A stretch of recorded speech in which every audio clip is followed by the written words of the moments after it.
Hello, everyone. We're Ukraine group at Marshall University, West Virginia. We're continuing our Friday meetings and interviews with people from Ukraine, from United States, from Europe, refugees, literary figures, and everyone concerned with ongoing war, which soon will enter its second year. Today, we're here at Marshall University, West Virginia. We're in town of Huntington, and we have unusual panel of guests who call themselves Sunflower Seeds, and this is a local grassroots group which has been formed independently from our group to provide support for Ukrainian refugees. And we invited them here in order to join forces and to introduce members of this group. There are four presenters today. We're kind of very happy to welcome everyone. And again, this is a local group. They will tell us about their plans and visions and what is going on. They will introduce themselves as they go, and I am very proud and honored to introduce Pastor John Yeager of Enslow Presbyterian Church of Huntington, West Virginia. Please, John. Thank you, Victor. Again, John Yeager. I'm the pastor at Enslow Park Presbyterian Church. We're again here in Huntington, West Virginia, of course, the home of Marshall University. Just a little background in terms of how we got to this place. Dr. Patrick Grace, who's a columnist and publisher here in town, and I are good friends, and he was just moved to try to do something at the local level, to try to get some awareness and attention and resources to try to help in humanitarian aid. So I was a little skeptical, to be honest with you, as he made several trips to City Hall here, and after about 2 or 3, he finally got the ear of the mayor. And we had originally thought that we would become some sort of mayor's advisory council. The mayor here has advisory councils on such things as LGBTQ issues, issues of race, and so it would fall under that kind of category. So we began meeting in July of 2022. We assembled a really dynamic group. You see Dr. Sandrine Pierre and Dr. Bob McAllister, Don Perdue, who actually came up with the name Sunflower Seeds for us. And it was one of our student interns, Andrew, who came up with the phrase Tri-State Aid for Ukraine, which became our logo. But we also have Andrea Bordelais, who's a CEO, Dr. Andrea Bordelais, who's a CEO at a manufacturing company here. And who am I forgetting? I think that's everybody. So we began to meet, as I said, in July. We finally got to meet with the mayor in person in September with he and his staff. And our mayor is very dynamic, and he comes from private industry, investment type industry, and he was instinctively recognized that we would be way more than a mayor's advisory council. So he suggested that we start a nonprofit corporation because, what else you got to do? So we undertook that effort slowly but surely, and just last January 11th, we got our certification for as a business, an incorporation through the Secretary of State here in West Virginia, which makes us a legal entity to do business. The next steps are to file what's something called a Form 1023, Unfortunately, our accountant informed us last week that the process through the IRS is broken. In fact, they lost our 20-some page electronic application. So, yay IRS. So, but that's not bad news, because our attorneys tell us that since we are set up as a charitable organization, that all donations to us are tax deductible. So we're moving forward. That's kind of the background of how we got to this point. At the suggestion of Dr. Sandrine, she reminded us a couple of weeks ago that February 24th was arriving, which is the 1 year, marks the 1 year of when the war started. So we've been scrambling very quickly to try to get a benefit service for Ukraine started at that will happen on February 24th at 7 o'clock at our church.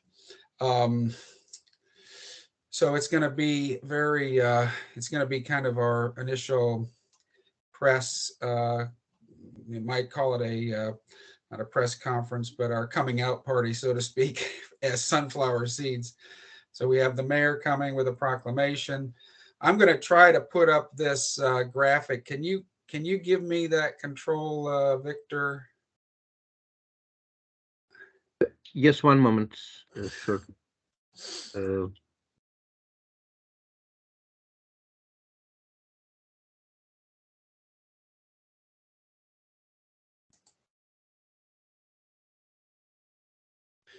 But so we're going to have the mayor. We're going to have, here we go.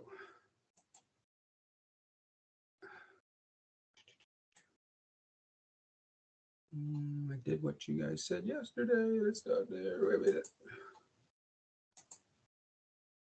Oh. Well, this is our logo. Can you see that? Yes. So this is our logo. Let me, I'll just play around inside my inbox a minute.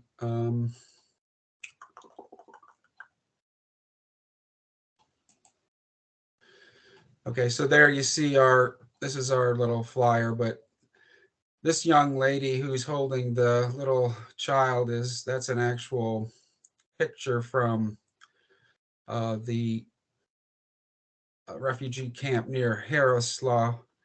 I'll let Sandrine talk about that, but this is our primary initial initiative, is to connect with these folks in Orange, France, and provide some resources to them. So let's see if I can get back to the regular program here.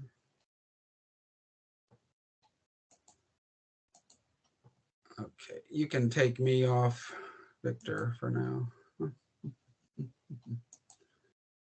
Let's see, where are you guys? John, please push the button to stop share. Okay, I've got to get on. I got to get back on Teams. I've somehow lost you guys.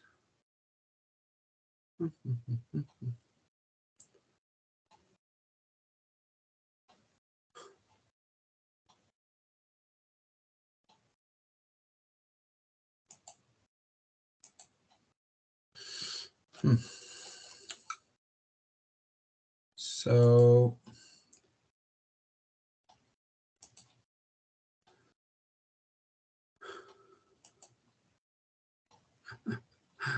I'm sorry. I think I seem to have lost you all. Here we go. Wait a minute. Is that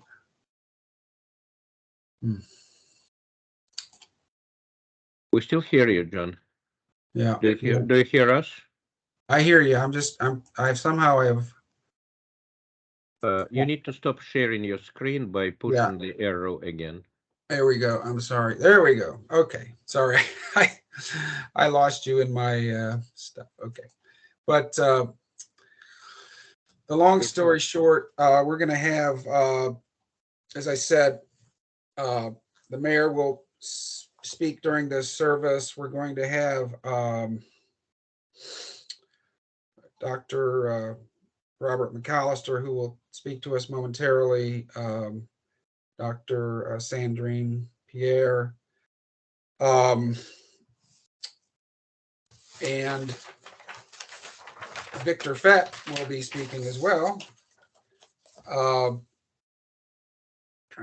And it will be a worship service. It will be a worship prayerful service. We're going to have the Huntington High School chamber choir, a group called Springs of New Hope, which is a Taizé group, which will provide a really meditative ending to the program.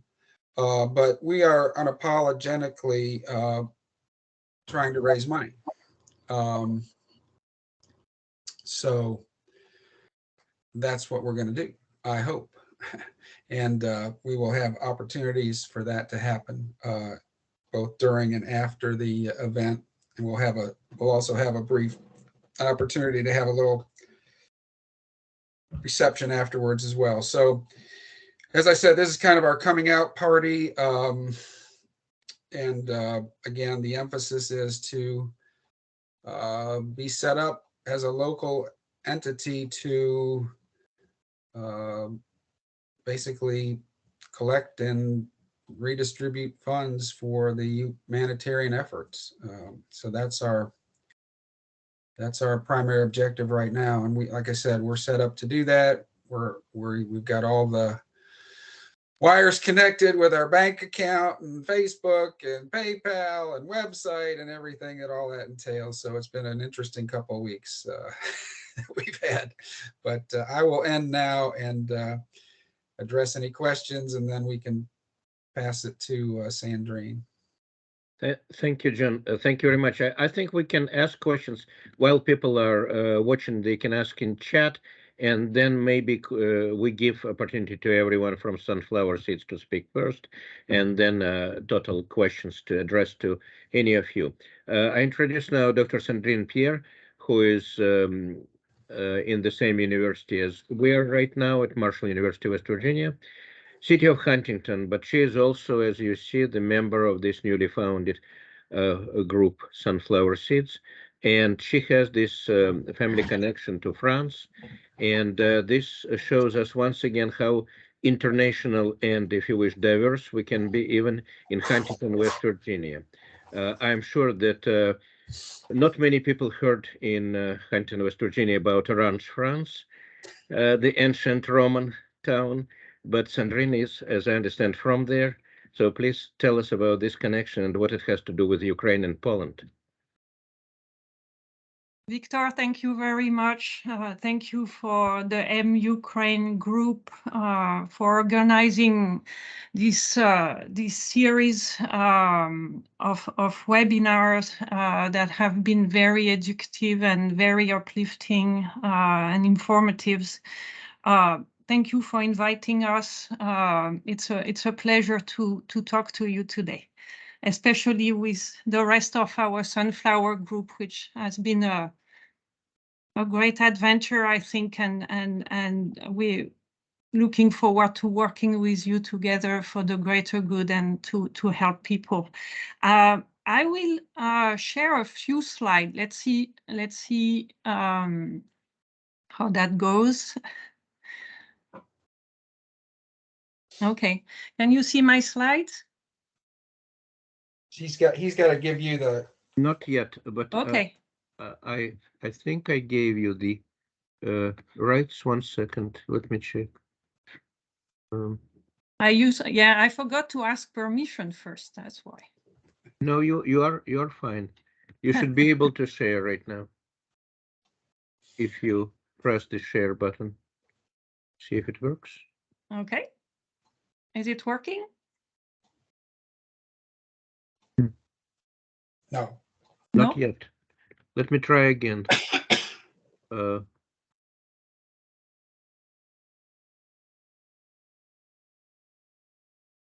Make a presenter. Should work now. Right? Yep. There you now go. we see your screen now. Thank you. Very good. So I am going to take you from Huntington here to the southeast of France in this town called Orange. About 30,000 people live there. That's where I grew up. You may hear about Orange. It's a very old, Roman town, and it's mostly known for its very well preserved Roman theater. I put a picture up there on the upper left corner, but this is not really about Orange. It's about helping Ukrainian refugees. So the story about Orange is that so it has quite a few sister cities around the world, and all those are listed there, about 10 of them. And so Orange would be here on the map. And one of these sister cities is Yaroslav in Poland. And they are sister cities since 2000. Yaroslav is a Polish town of about 40,000 people, and it's located 25 miles from the Ukrainian border, also 60 miles from the town of Lviv. So you can see here the distance between Orange and Yaroslav. It takes 20 hours drive at least, about 2,000 kilometers. So what happened in the days following the beginning of the war in February 2022 is that the city of Yaroslav reached out to the city of Orange, because they are sister cities, asking for any possible kind of help with the flow of Ukrainian refugees that were reaching through the border in the following days. Now, just the word being so small sometimes and us being so connected, of course, there was a communication problem due to different languages. But it so happened that, so here on the picture, you can see this is the mayor of Orange. His name is Jan Bompard. He reached out to one of the city hall employees who's from Poland. Her name is Agnieszka. She's here on the picture. And asked if she could possibly help to translate and help with communication with Yaroslav, so Orange could try and help the sister city, which she did in such a wonderful way, and took leadership over that effort. Also on the picture here is the former mayor of Orange, the father of Jan Bompard. This is a representative of the trucking companies that has been supporting the convoy to Yaroslav since February 2022. And here is my first email. So when I became aware of that initiative during my summer visit in Orange, my family, my husband and my son and I try to go back to my hometown as much as we can over the summers. And I became aware of this exchange between Orange and Yaroslav, and reached out to Agnieszka by email. And this is the first email I got from her as she explained this initiative. And as you can see, she told me the need is so great that we would like to continue to help. We are still in contact with Yaroslav. And at this point, I told her about our Sunflower Seeds initiative and how we would like to support them and how can we help. So this is what Orange put into motion at this point through Agnieszka, and this is a press release and a translation of part of it is the first collection. And this is something that happened in March. As soon as they got the request for help from Yaroslav, they started collecting goods. They started asking help from local supermarkets, for warehouses, from that extended even to Orange Hospital with support from the City Hall and donation of medical equipment, all sort of goods, money to send to Yaroslav. So those are a few pictures that Agnieszka has shared with me, which represent the first convoy that left in March 2022. 3 drivers went into the truck, and Agnieszka as well, and a few volunteers to reach out to the refugee camps. And those are the donations. There's a lot of medical equipment, strollers, clothing, and this is a picture of the local Jaroslav and local towns trying to help with hosting the volunteers from France. This is also for the Sunflower Seeds members that are here. This is the last convoy. We were aware of that convoy. It's the 4th one they sent. It just happened in December. It's rare to have snow in Orange, but I think they had a few days, but that didn't stop them from loading. And you can see here still, obviously, a great need for medical supplies or equipment. And this is my last slide to illustrate, and you see that young lady with the baby there in the warehouse in the camp in Yaroslav. They deliver to Jaroslav and nearby towns. Agnieszka sent me this map in the upper left corner. My understanding is that from Yaroslav, they have people that come from the Ukrainian, from nearby Ukrainian town to also use the supplies from there. But the refugees are mostly children, women, the elderly, the disabled. They locally tell the French city what they need, and it has been mostly medicine, especially antibiotics, and local pharmacists have mobilized in France to put together medicines to help the Ukrainians. Hygiene products, diapers, medical equipment, as I said. I mentioned that some beds have been sent from Orange Hospital, wheelchairs. They usually need non-perishable food. And they also collect financial support. Some example of expenses have included elevator repair because they were hosting refugee in an old monastery, and to help people go up and down the building. They also collecting money to help local schools that are providing supplies and food for Ukrainian children. And I will stop there with the slideshow. I'll be happy to take questions later if there are any. And then I will thank you for your attention. Thank you very much, Sandrine, for this wonderful insight and a model template, if possible, to emulate. We now move to we have 2 other speakers from Sunflower Seeds Group with us.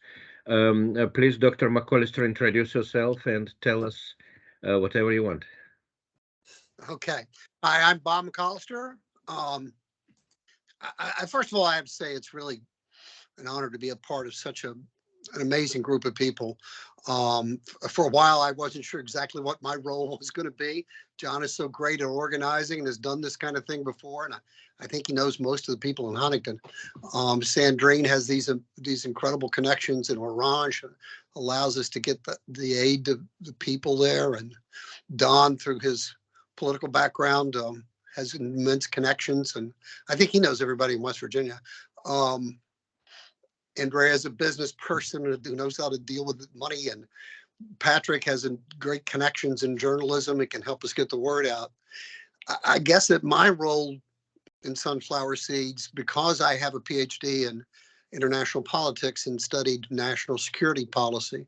My minor was in Soviet politics, is try to explain what's happening in the war itself, and most of all, why this matters, why this is important for the United States, that this is profoundly in the national security interests of the United States, that Ukraine win this war, that the stakes for us are enormous. If Russia were to acquire Ukraine and its 44 million people and all of its agricultural industrial wealth, it would become a far more dangerous potential adversary.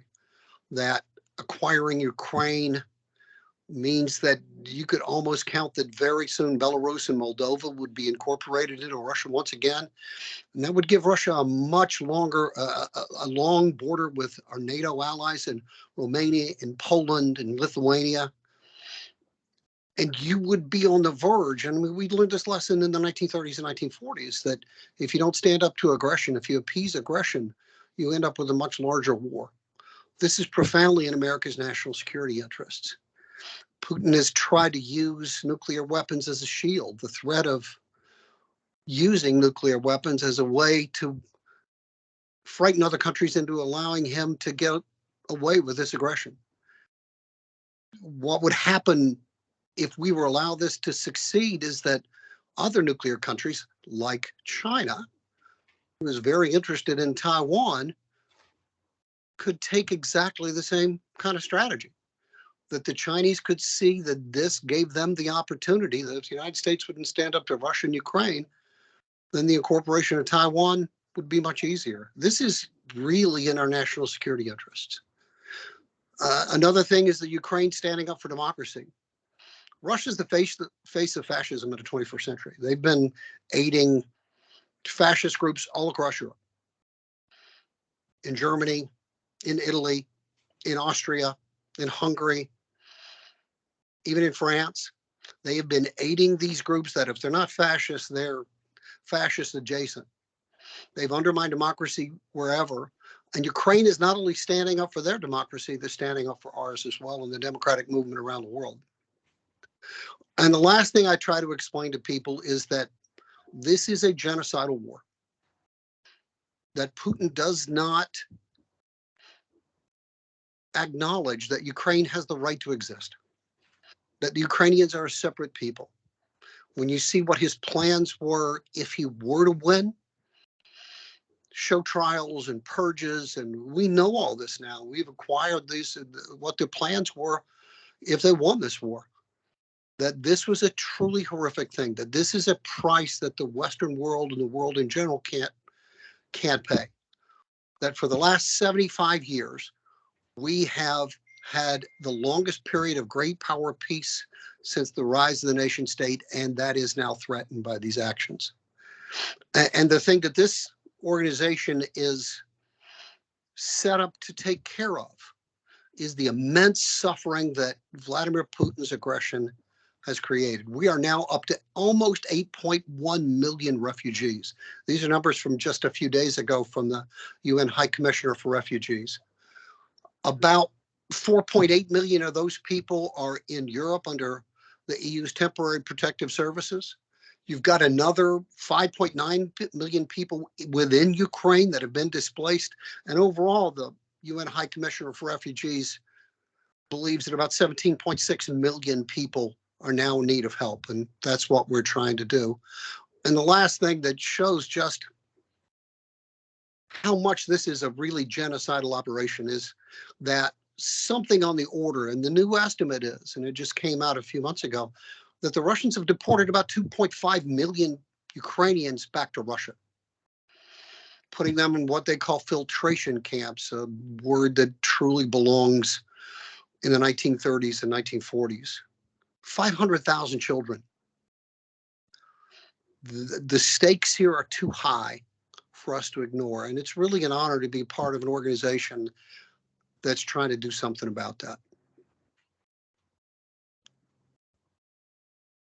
Thank you very much, Dr. McAllister. This was absolutely brilliantly summarized, and we are all very glad that you are on board with these teams. that's what we have been hearing on and outside this program for the entire year. Obviously, no one can have a prediction how this war will last, but we all have very good understanding of how it should be won, and it happens only on battlefield. I give now microphone to our last presenter from Sunflower Seeds Group in Huntington, West Virginia. Don, please, you're on microphone. Yes, Talk to us, please. Yeah. Thank you very much, Victor, and thank you, your group, for giving us the opportunity. I've said very often in our meetings that I'm not a member of the board. I'm here for comic relief, but that's not appropriate today. I would tell you that a year ago, what sort of got me headed in their direction, our direction, was the news report that said that on the day, on those days that were leading up to the attack and after the attack, that Ukrainian school children were going to school, elementary school, kindergarten, whatever, with their blood types attached to their backpacks. I can't visualize anything as compelling as that. I can't speak to the unspeakable horror that that presents. You see, you must think about the United States as it exists today. We have trouble with school children being killed in their schools too, but they don't wear their blood types attached to their backpacks. My grandchildren don't wear backpacks with their blood types on it. That brought me up short. And it compelled me to do whatever I could to assist in relieving that human tragedy. I started to ask myself, where along the line do we intercept the trajectory of compassion and become part of the solution? And this group has afforded me that opportunity. I don't know if we can sustain it. That's going to be a challenge. We need to sustain it in a very vivid way. You need to sustain what you're doing in a very vivid way. This is not going to end soon. And frankly, it's a project that has far greater ramifications than simply what we see today. The whole business of humankind not being very kind to humans has been going on since the beginning of time. But we have the opportunity, because we can see it, to actually do something about it, to get engaged and become part of that trajectory toward compassion. This is why I got involved. I had spent 18 years in the West Virginia legislature, and I am a great believer in the mysterious ways of our Creator, because he gave me that opportunity so I could utilize what I learned in other venues. And in this one, I do have a few contacts, yes, but I also understand what it is that drives the body politic. And one of the things that drives the body politic is if you can bring it down to their level, to the individual's level, to the local level, what you're seeing somewhere else. If you can make that real, then their contribution, not just in money, but in their effort, in their belief, becomes much greater. So part of our job, and our job really, is to bring locally to this little town in this little state in the United States, to bring that kind of understanding here. Because the only way understanding can become broad is if it gets satellites spread throughout the world. I see that as what you're doing, and I think that's what we're trying to do. Thank you.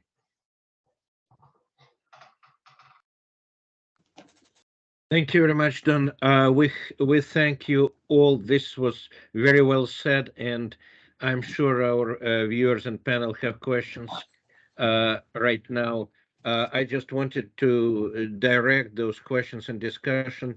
We have time, but direct into something you told me off screen, that there is a way probably for us to create the template, the manner in which small towns like ours, which do not have large Ukrainian or international communities, to plug into this pipeline of help, to make ourselves visible, and basically to make our war effort visible. Because as everyone here today agrees, this is not going to end very soon, and we need to see the victory in our lifetimes. Thank you all, and we take questions, please. I have a Dr. question Deutsch. Yes. For Ms. Pierre. A lot of people want to contribute financially and in terms of goods and are doing so. The question I have is there any coordination of this relief or this help in Ukraine? And what would you advise in terms of avoiding duplication or any problems? What's the best streamlined way of helping the people of Ukraine? So I have to say that you know, the current effort that we have started by serendipity, because I became aware of that special person who's really connected to Yaroslav. Her family is still there, very much like all my relatives are in France, in Orange. Hers are over there. They have Ukrainian refugees in their houses. She knows the school. She speaks to the people. I believe that there are many ways to help. I think that opportunities will come to us. I am personally, if you have a specific need or connection you want to establish, I am happy through sunflower seeds or directly through my email to connect, to find connection. I have had that discussion with Agnieszka, and she can connect us to other towns, to other schools. I believe in the connection of people to people and the power. That's what happened in France. Maybe I'm primed to that during World War II, is people helping people at the local level. And then it adds up and it connects. That's one way to do it. Before I became aware of this wonderful sunflower initiative of John and Patrick, I donated on larger groups, that are there on social media, and I believe some of those groups are doing a tremendous effort and a tremendous job. And I would say they're not mutually exclusive, but they are complementary. So that's, very humbly my way of getting involved. I often wondered, I hear my grandparents' story in France. What would have I done? My father-in-law was on D4 in France. He must have had help from French people. But you hear those stories of local help, of really mothers seeing children of the nearby country needing help. I think this is what our group saw in this story, but they can be multiplied. They can be multiplied very quickly.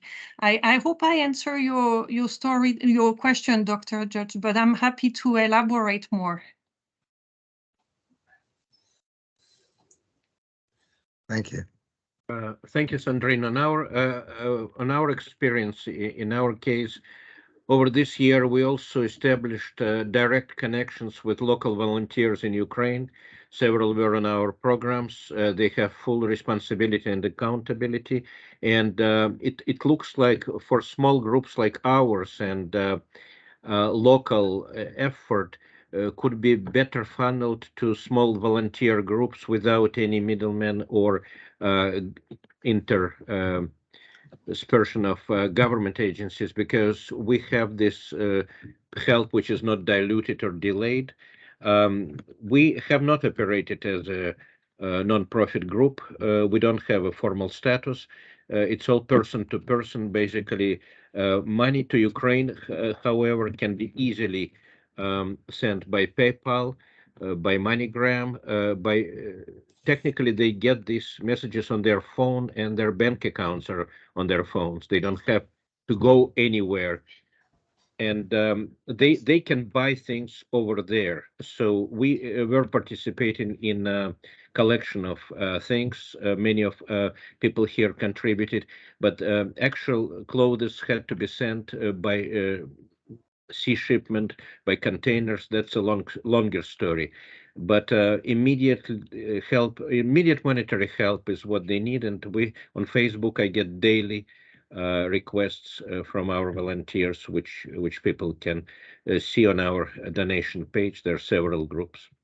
Victor, if I can jump in with a kind of a related Sure, question. please. We actually have 3 refugees here in the Huntington area. Are you all working with them? We have not been aware of the 3 refugees, Katrina. We would love to have that opportunity for them to come join us at any. And we meet every Tuesday at 7 o'clock in the evening at Enslow Park Presbyterian Church, down from between Baskin Robbins and Ritter Park, if you know where that is. They'll come in the back door, but yeah, we would love to make connections like that, because we've we've been rather internally focused, trying to get all these pieces together to create a incorporated body, and we've accomplished that. And so we're off the ground, but not very high. That's what I like But to that say. is part of your plan. Is it part of your plan to, I definitely appreciate the efforts to help people in Ukraine and help refugees resettled in Europe. Is part of your plan to also assist, guide, offer information to I actually don't know, what is part of your plan to help the refugees who find their way to Huntington? We have done a considerable amount of research on the Unifying for Ukraine. Is that right, Sandrine? Did I get that right? You for you? It's uniting for Ukraine, I believe, but that's the idea of the program of USCIS. Yes. So, but we feel like right now our mission needs to be laser focused on our partnership with Orange, but that doesn't say there aren't any other initiatives, including helping Ukraine in some of their marketing endeavors. So we want to look forward to a partnering agreement with you all to support you financially at a time when that's possible. But our primary initiative right now is this partnership with Orange, and then hopefully we can split off some other initiatives. But yes, we definitely would love to have a discussion with the folks here. I was not aware that we had refugees here. Thank you, John. Another question which obviously comes to mind: the sister city partnership. Have you heard about any efforts like this in United States? Because some months ago there was an effort to make West Virginia a sister state to one of the Ukrainian provinces. I don't think it went too far, but actually, state of Mississippi declared itself, for whatever it's worth, the sister state of one of the Ukrainian oblasts, provinces.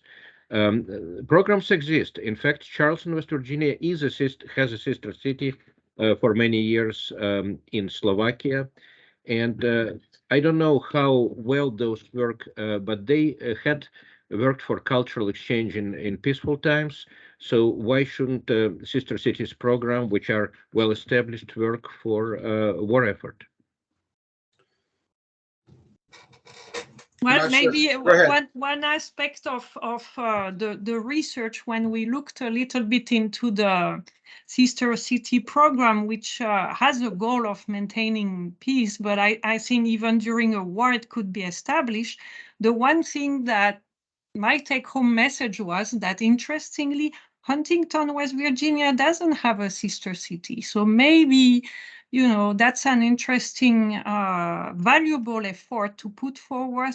Of course, it takes effort. Of course, you know, when you prioritize the type of effort that it takes to establish sister cities, you know, is it a priority right now, or you know, that's open for debate, but certainly an interesting idea for Huntington. Thank you very much. Do Well, we have more questions or comments, please? More questions from panel or viewers, please? I think, John, did you have something to add? Yes. I don't know if I... Well, no, I was just going to add that we can use that Sister Cities International to, as you mentioned, Sandrine, to maybe if other communities are interested in duplicating what we've done, is to help them get wired up with a community that's wired up with a community in Poland or anywhere in that part of the world, that they could form this kind of partnership and provide assistance. Thank you. I'm not familiar. We do not work right now with Sister Cities program, but as I said, it has been existing in the United States for many years, and surely they have some templates by which they used to do cultural exchanges and everything else, including humanitarian effort. Thank you very much, all of you, but we can take more questions if necessary from panel and viewers. I need to comment again that the memorial, the service, which Pastor John mentioned, will be on February 24th to commemorate the unfortunate date of the year of Russian invasion. It will be in Enslow Presbyterian Church near Ritter Park in Huntington, and of course everyone is welcome. Thank you for that. I did want to also add, our church was the first church to do a prayer vigil last year on February 26th.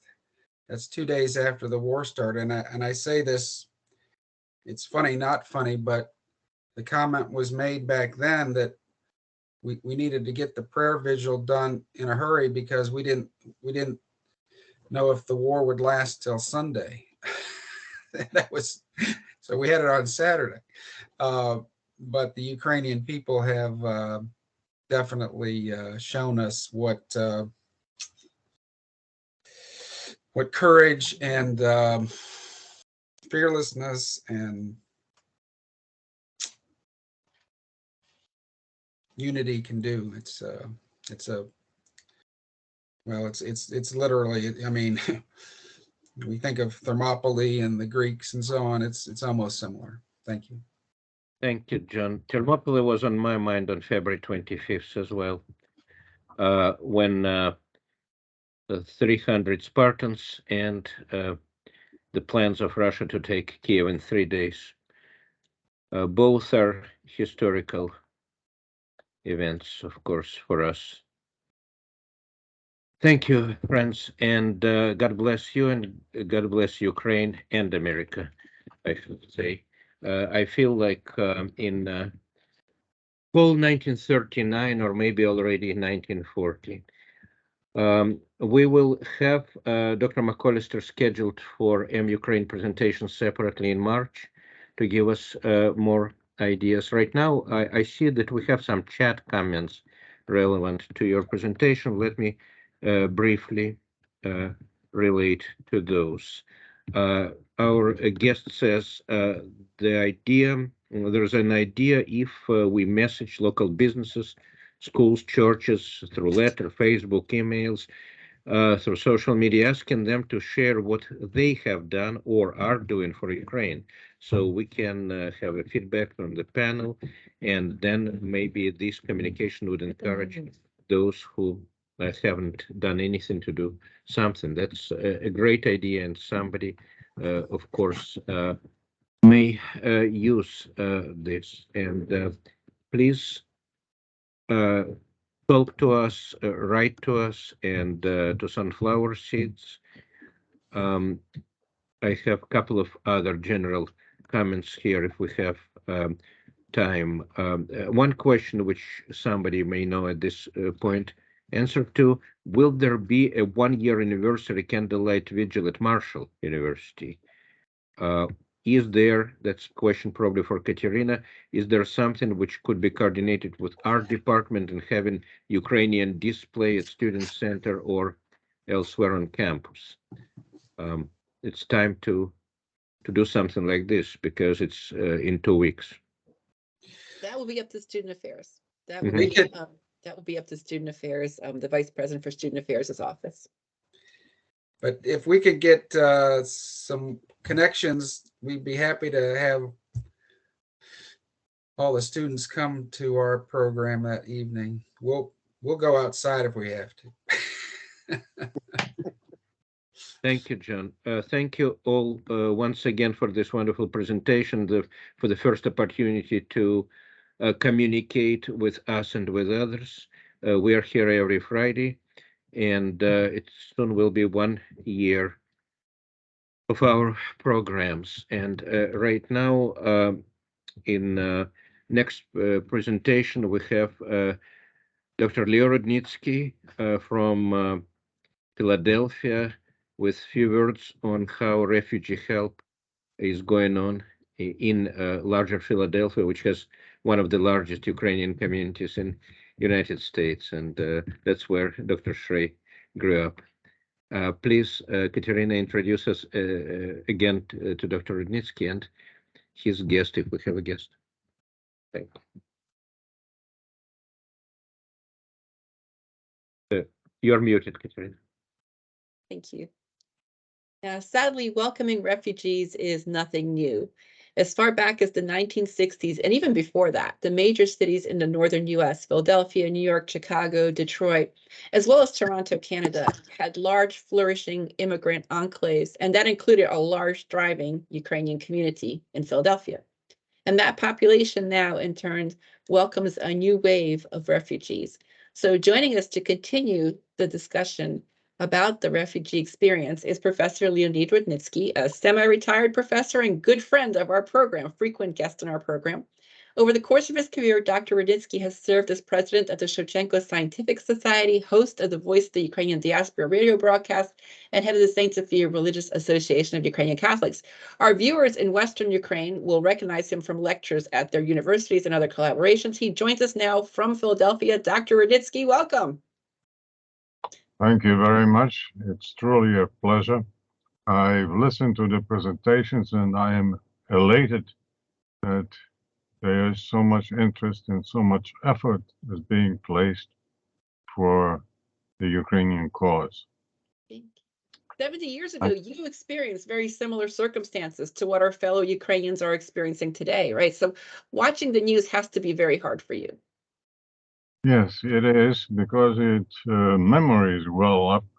I went through World War II, and we had to immigrate, leave Ukraine, our native land, and then spend an awful long time, it seemed, in the various countries of the West, specifically Germany, after the war.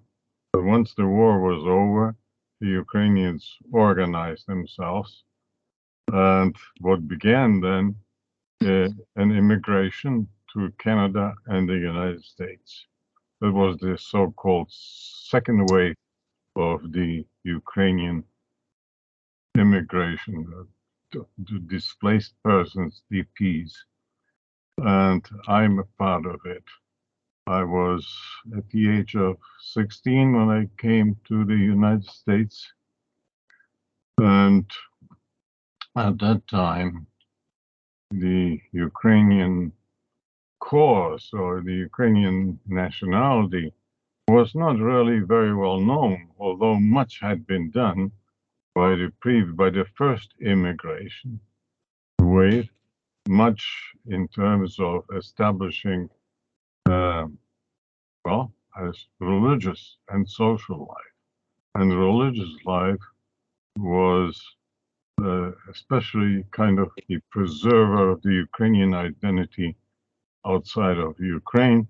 We're talking here about the Ukrainian Orthodox Church, Ukrainian Greek Catholic Church, Byzantine Catholic Church that is known, and of course also the Ukrainian Protestant Church consisting primarily of Baptists.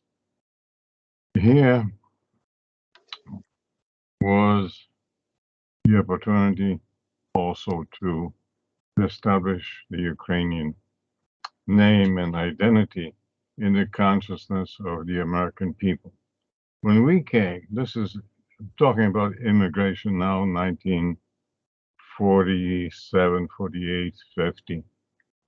And when we came, there was already an infrastructure of the Ukrainian life here, especially through churches, but also for other institutions, social institutions. And so Ukrainians established themselves, but this was the people who came here primarily for economic reasons. They settled in the various large cities. Pennsylvania was one of the great states that accepted us, and we Ukrainians had difficulties, however, to establish a national face, a national identity. It was a question of, are you either Russian or Polish? And this was, of course, extremely unpleasant for us younger people generation. We were Ukrainians and we wanted to establish our national identity. And we had many difficulties. I could tell tales from school, how we were treated here, simply because of ignorance. This, of course, has changed over the period of time, and now it has changed radically. Nobody ever now can challenge the Ukrainian national identity. Ever since Ukraine voted, almost 92% of the Ukrainian population voted for independence after the demise of the Soviet Union. We were doing very well established, and the Ukrainian process of self-identification was quite different, and the political process was quite different from that from Russia. Here you had Ukrainians in Kyiv started with a democratic state that kept electing new presidents. There were constant changes. For better or for worse, the Ukrainians were a democratic state from the very beginning, from the initiation of of the Ukrainian state back in whatever it is now, 40 years ago. Here, however, we have come to the crucial point in our existence, and thanks be to God that the United States and Canada and the Western world is helping us. Initially, when we came here, we were unknown. And now, of course, nobody can deny the existence of Ukrainian nationality. In the early stages, however, many of us had to suffer all kinds of indignities, primarily because of ignorance. Nobody knew can't say nobody, but most people didn't know where Ukrainian was, what it was, and how it did come about. This has all changed now. What the differences between the two waves that I'm talking about of immigrations were primarily this. The early Ukrainian immigrants to the United States were hardworking people who came here looking for a better life. Many of them came from the western part of Ukraine, which was primarily Catholic, as opposed to the eastern part, which is and was in those days Orthodox. They came here for a better life and they built churches. You have some very interesting moments in the Ukrainian history in the United States, especially in Western Pennsylvania, where there were, I forget the statistics, but in one little town, there were 6 churches and 12 bars, all Ukrainians. So they enjoyed their alcohol and their religion. It's I'm not a historian. I'm a literary scholar, and ironically speaking, also primarily German scholar. But these are things that are really peculiar to the United States and the Ukrainian life in it. I remember when I was in high school, I came here at the age of 16, and I managed to get to high school. The life was difficult because when you said that you were Ukrainian, I mean, you said Russian or Polish. These were the two dominant countries. And we had to do an awful lot of things to establish our identity. But we were kind of successful in doing it. And of course, now nobody can deny the existence of it's been paid for by blood and suffering and death. So I want to ask you about that. I want to take you back to this a little bit. So because the Philadelphia community that embraced you, or that when you first arrived, looks very different from the one that you've built.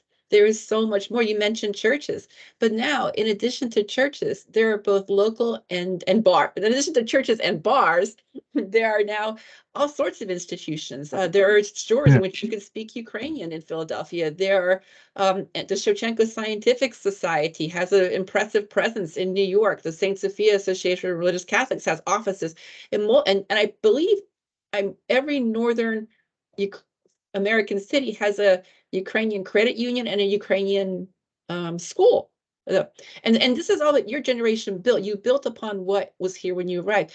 Can you talk a little bit now about like what does Ukrainian life look like in Philadelphia now? It's a big, because you're right, everybody knows what Ukrainian is now, but that's largely to the credit of your generation and also this terrible war, but to the credit of your generation that built up a community from nothing. And it's before the internet. So I don't know how you all did it.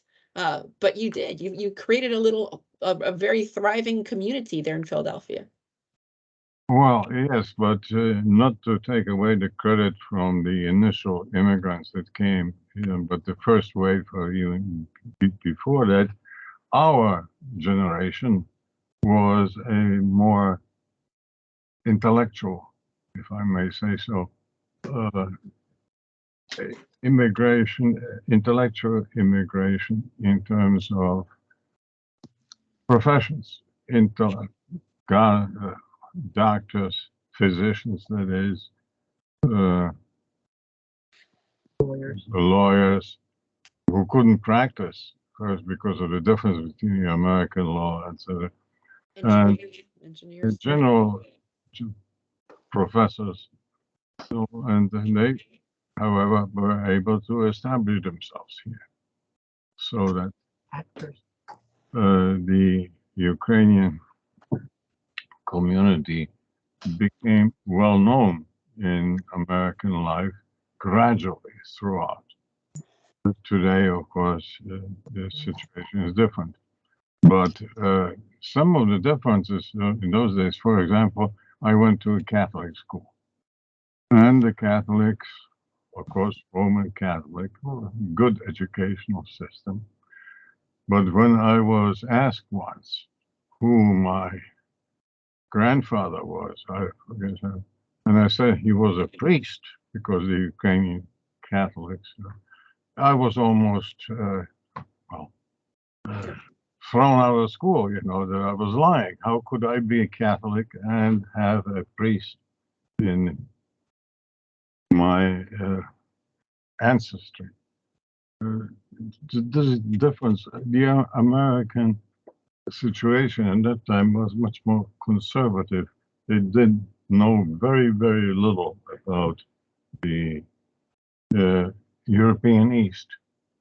And it was partly our mission, so to speak, my generation, to establish the Ukrainian tradition, as it were, in the United States, to show our face, our profile, who we were and where we came from. So I'm, what else can I tell you about it? So right now, I anticipate that I'm assuming that there are refugees arriving from Ukraine right now to Philadelphia.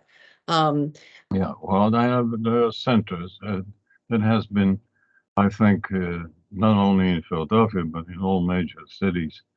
There is the Representative Ukrainian Congress Committee and of other Ukrainian organizations, civic organizations, professional organizations.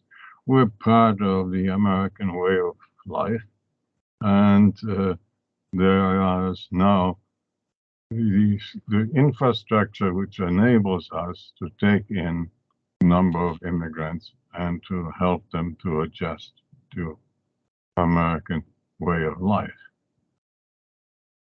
It's amazing. I mean, it really is amazing. You built this infrastructure. When I say you, I mean your generation.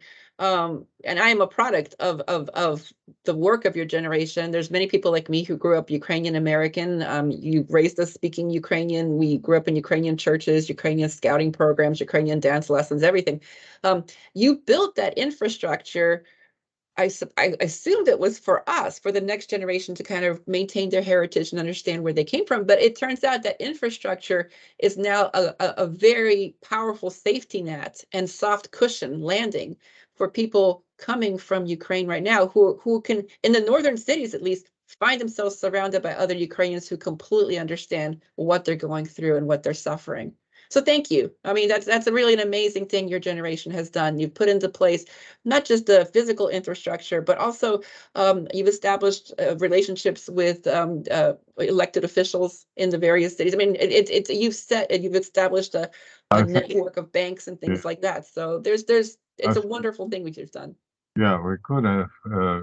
Not too much attention has been paid to the last thing that you mentioned, establishing representation in the American political structure, but some has been done. Canada, for example, where even more Ukrainians have, I think, arrived early in the century, they have been much more successful in, well, they were proportionately, in Toronto, for example, every fourth person in my days was a Ukrainian. And you could hear Ukrainian on the main streets of Toronto and another. One thing that I should have mentioned, neglected, was the establishment of Ukrainian institutions of higher learning. You've mentioned the Shevchenko Scientific Society and others, and the Ukrainian Catholic University affiliates that have been established in this country, but also very important is centers such as Harvard, for example, Ukrainian Harvard Ukrainian Institute, Toronto, which has a Ukrainian, and in the western part of Canada.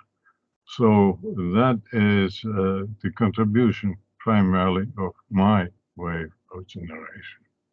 Okay. Well, I think I recall you met Pope John Paul II at the Harvard Ukrainian Research Institute before he was Pope. I mean, so that is an institution that attracted very serious scholars and world leaders that then were educating Ukrainian youth. So this is great. This is great. Yes, well, meeting the Pope was quite an experience for me, a spiritual experience. I've met him another time later in the Vatican at an audience. This was an amazing person, John Paul II. He recognized me. Yeah. I talked Polish to him when he was at Harvard, and I guess I was the only one there who did, because he gave a lecture on communism.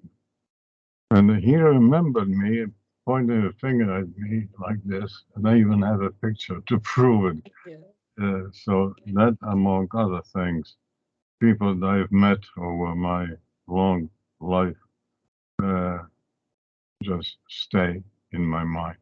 Well, and again, just to kind of bring it back to the Ukrainian population in Philadelphia, I believe when Pope John Paul II toured the United States, did he not say Mass or celebrate the liturgy at the Ukrainian cathedral? Yes, and the Ukrainian Catholic Cathedral, yes. This was quite an event. I was there too. But meeting him in the Vatican, when having a talk with him, one was moved somehow by the presence of holiness. Yeah. Another person, if I may add, talking about holiness, preached was the Cardinal Shevchenko, who was the Ukrainian head of the Ukrainian Catholic Church that spent 17 or 18 years in concentration camps. He became the titular head of the Ukrainian Church and Ukrainian spirituality, as it were.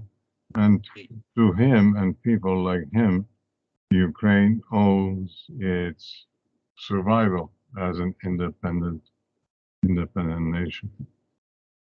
Okay, do I have some time more, or no? I think we are at the point that we're gonna wrap up for today, but we're looking forward to your continued conversations with us.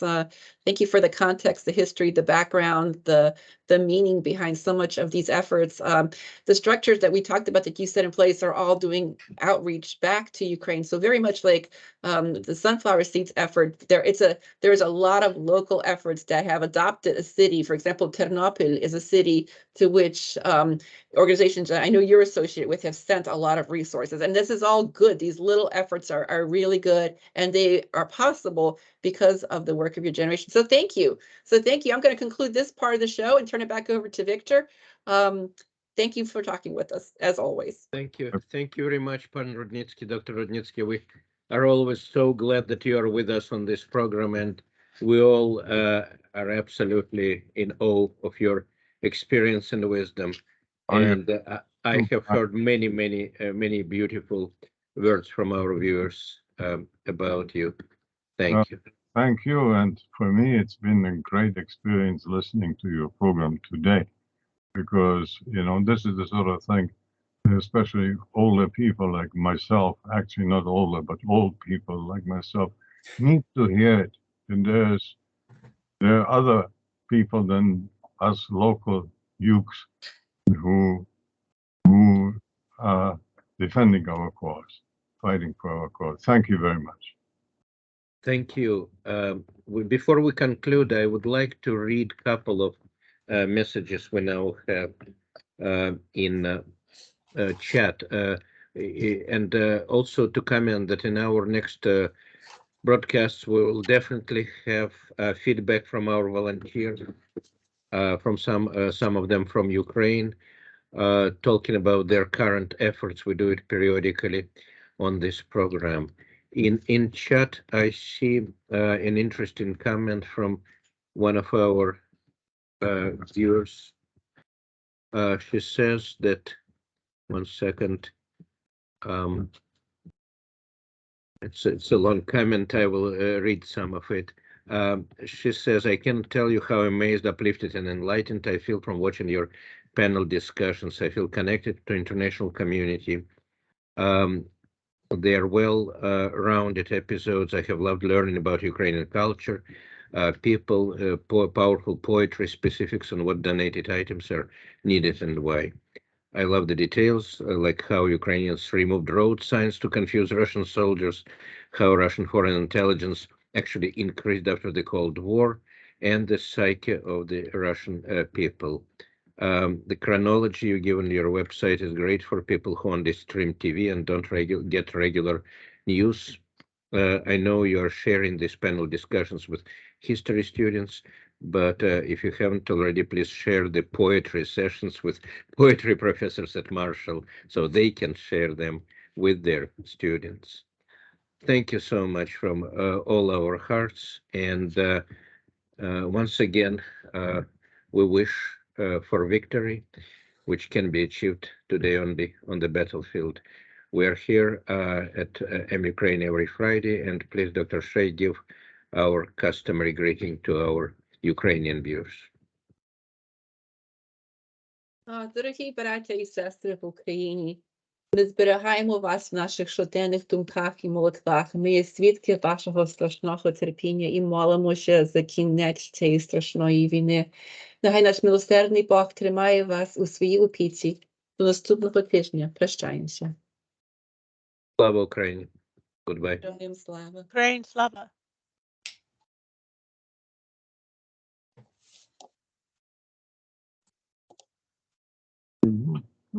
Я пустив.